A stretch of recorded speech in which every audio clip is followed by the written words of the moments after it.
We're back with another updated tier list video for you guys, all about patch 13.7. This is our mid-patch video where we take a look at those champions changed and how it affected our tier list. So without further ado, let's dive straight into the top lane. In the God tier, we have Kled and Malphite, and in the S tier, we have Shen, Olaf, Jax, Sion, Riven, Rengar, Akshan, Darius, Zac, Maokai, and Singed. Yes, Zac and Maokai make a reappearance after rising back into popularity in the top lane, and Malphite is still completely and utterly abusable. Olaf was really the only champion nerfed specifically for the top lane this patch, and as we expected, they did knock him down a few percent off his win rate, but he still confidently got his place in the S tier. Olaf has been a top pick all season with his insane snowball potential through his early game damage, and if he does get too far ahead, he's so hard to shut down because of that ultimate. There are not many other champions that can run games over like this crazy Viking can. Wukong's nerfs were aimed at his jungle win rate but did impact his top lane success too. He's been a staple pick due to his reliability and versatility throughout games and always being useful because of the engage with that ultimate. The nerfs have without a doubt made some difference, but he's still absolutely playable in both of these roles. So if you do enjoy the monkey, you can still play him no problemo, and at least less people will be picking it away from you now.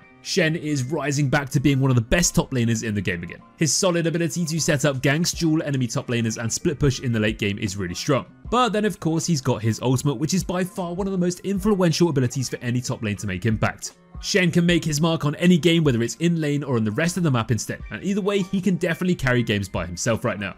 Let's move over to the jungle now, and in the God tier we just have the main man Jarvan. In the S tier though we have Gragas, Fiddlesticks, Kayn, Udyr, Kindred, Evelynn, Bel'Veth and Nocturne. Yes, we have decided that after so many patches of Nocturne being underrated, his win rate and consistency so far this season has earned his place in the S tier. The Graves buffs didn't really do too much for him unfortunately though, and he's still just not quite up to the mark. Now it's always going to be scary when Graves gets buffed because if he's a bit too strong, he just instantly becomes one of the best junglers in the game. But this just wasn't the case in patch 13.7. Graves still needs a bit more help to be more consistent across the board, but still, if you are good enough on him, he's still a threat in the right hands. The nerfs to Vi didn't even touch her this patch, and she's still a brilliant jungler to play. Riot nerfed her base damages and increased her AD ratios, and in some cases this is even a little bit of a buff. Vi's win rate didn't stutter whatsoever, and she's still one of the most reliable CC heavy junglers you can play. So if you're in Champion Select and you see enemy champions with mobility and dashes, pick Vi, press R, and you're good to go. If you do need any help with Vi's builds, runes, or even any jungle matchups, then let us help you with our desktop app. Click the link in the description to get everything you need to improve your chances of ranking up before this split of Season 13 ends, which Riot have confirmed is going to be in the middle of July.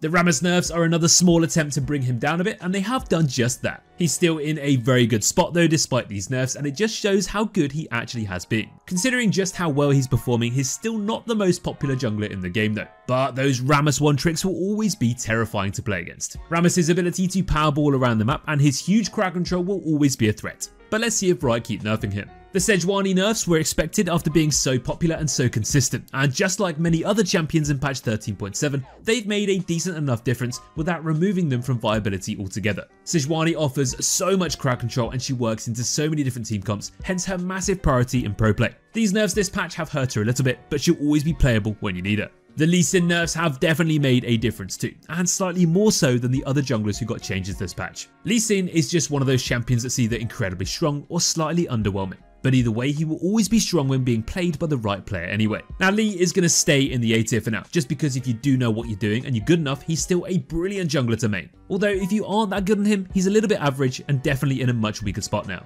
Let's move into the mid lane, and in the God tier we have Anivia and Annie. In the S tier we have Vladimir, Cassiopeia, Aurelion Sol, Pantheon, Akshan and Echo.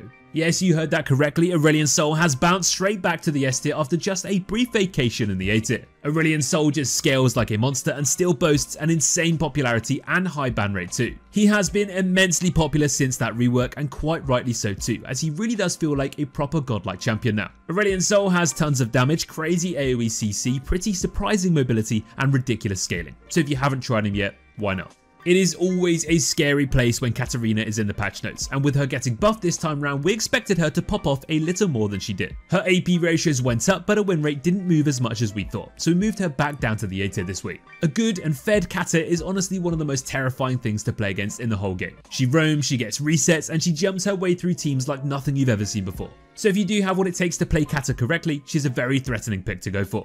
Yasuo was another one of the champions buffed in patch 13.7, and again, we expected him to do better than he did. Yasuo is one of the most popular champions in the game, and when he's strong, he can be very painful to beat. Right now, Yasuo is going to chill in the A tier though. He's good if you're cracked at him, but for the majority of the player base, he's just not quite good enough to be in the S tier. If you do get the right matchup and you know what you're doing though, he's always going to be present.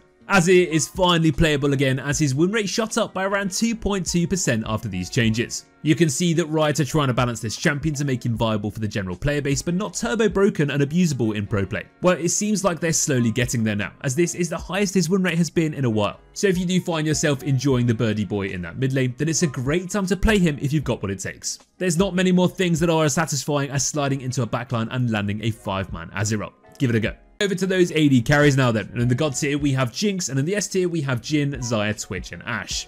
The Veigar nerfs didn't really end up hurting him that much in the bot lane, so he's going to stay in the A tier. Jinx is the scariest AD carry in the game, with a crazy high pick rate and a very high ban rate too. So if you aren't already playing loads of Jinx, then you're seriously missing out. Jinx has some devastating teamfight damage potential with those long range rockets, those passive resets, and some seriously long range sniping potential too with that ultimate and her W. If you partner up Jinx with an enchanter like Milio, you're going to have a lot of fun. She's definitely having her fair share of the spotlight right now, so make sure you enjoy it while it lasts, because the nerfs are probably on the way. Speaking of the spotlight, the Zeri nerfs were definitely expected. She's been zipping, she's been slapping, and she's been zapping her way through teams very consistently this season, and the nerfs in patch 13.7 have made a difference. Zeri saw a decrease of nearly 1% to her win rate this patch, but she still is a great AD carry to play if you're good enough. You do need to know what you're doing though to pull off Zeri consistently, but if you can, she's still a great AD carry to main. Ashe is back to her best again after her recent buffs, and she's winning so many games recently. Support Ashe is almost forgotten now, and AD carry Ashe is back and well and truly up there with the best of the best. She has solid poke in lane with those volleys, great scouting with the hawk shot, amazing CC with her ultimate, and aside from all that, tons of damage, solid kiting, and the ability to destroy entire teams if she plays it well enough. Ashe works really well with a variety of different supports too though, whether it's engaging dive champions or enchanters who can buff and boost her to be even more lethal.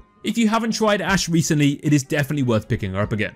Finally, let's move on to those supports now, and in the God tier we have Rakan and Blitzcrank, and in the S tier we have Senna, Thresh, Annie, Pyke, Maokai, Sona and Milio. Alistar is also finally on his way back up again as he moves up into the A tier this week. Milio is back up to the S tier again because he's just so strong, so simple and so damn oppressive. As soon as he was released, people instantly realized just how strong he could be. I mean, without even thinking about anything else, his ultimate is a team-wide heal and cleanse, so it's pretty easy to see why. Milio wins most early trades with the extra range, heals and shields, and his passive is also pretty lethal too. Throughout games, he only gets better, offering boatloads of utility in extended fights and of course that huge ultimate too. He is a really fun support to play, but he's also pretty easy to pick up, so don't forget about him next time you're in Champ Select. Annie's nerfs did hurt her support win rate a little bit as they targeted the shield, but her win rate is still very impressive and she stays in the S tier for support. Annie has been having the season of her life and we definitely expect some more nerfs to come her way soon, but for now she's still dominating in both roles. Annie has solid AoE CC, solid AoE damage and reliable ways to apply it to, and a good flash tippers at any point in the game can easily be enough to seal that victory.